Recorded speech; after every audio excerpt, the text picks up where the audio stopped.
Sư sợi ôn Nhưng tụi tôi bán số pi TikTok nâng Instagram trong xã xuân nè khủ một chấm nốt ta này khủ mình bên này á miền ấy ôn nè khủ ở sai một bạn đấy ta ai first và cam một ai có hai phụ bạn mà nè khủ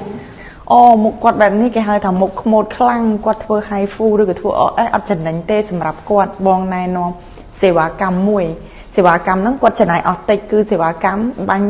CO2 laser ព្រោះអី CO2 laser ហ្នឹងវាជួយពួក rolling scar box scar ហើយនិង eye pick scar បន្ទាប់មកយើងបន្ត TCA acid ទៅចំណេញនឹងល្អជាងសម្រាប់គាត់ nè khủ cho một dân thì spam một quạt mình khăn chở hay thùng trong nó ta quạt cô phở và cam hai phụ nữa nè khủ អូមុខគាត់នេះខ្លាញ់ធំមែនប៉ុន្តែនៅខាង clinic របស់យើងនេះយើងមានយកម៉ាស៊ីន high full series ថ្មីរបស់កូរ៉េមកហ្នឹងយើងមានក្បាលគ្រប់ទាំងអស់អញ្ចឹងទោះជាគាត់មុខធំប៉ុណ្ណាក៏គាត់បាច់ high full ហ្នឹងទៅបានទទួលប្រសិទ្ធភាពដែរមុខនេះបើសិនជាបាត់ពិសោធន៍របស់បងគឺបាញ់ក្បាលលេខ6និងក្បាល 4.5 ធានាថាគាត់ប្លែកខ្លាំង nè khủចំពោះមុខរបស់គាត់ដែលតូចខ្លាំងយើងគួរតែបាញ់ឲ្យគួរឲ្យគាត់អត់នេះគ្រូមួយក៏គួរតែប្រើសេវាកម្មផ្សេង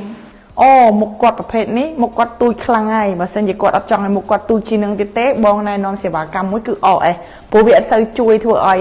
បរួមអានេះខ្លាំងប្រហែលនេះហើយវាជួយធ្វើឲ្យស្បែកមុខរបស់គាត់ហ្នឹងឡើងទៅមុនហាប់ជាងមុនហើយជួយហុនហូមគាត់ទៀត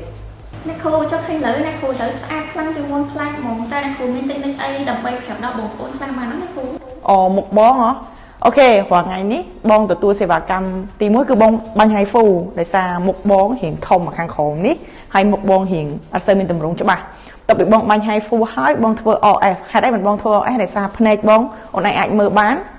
រូបបងនៅខាងក្រោមនេះមុនបងទទួលសេវាកម្មឃើញភ្នែករបស់បងវារៀងជ្រួញពេលដែលភ្នែកបងរៀងជ្រួញបងប្រើ E-tip របស់ radio frequency មកជួយកន្លែងភ្នែកបងកុំឲ្យមានស្នាមជ្រួញបន្ទាប់មកបងប្រើ radio frequency ហ្នឹង full face ដើម្បីឲ្យមុខរបស់បងហ្នឹងភ្លឺមានសំណើមកឡូពីខាងក្នុង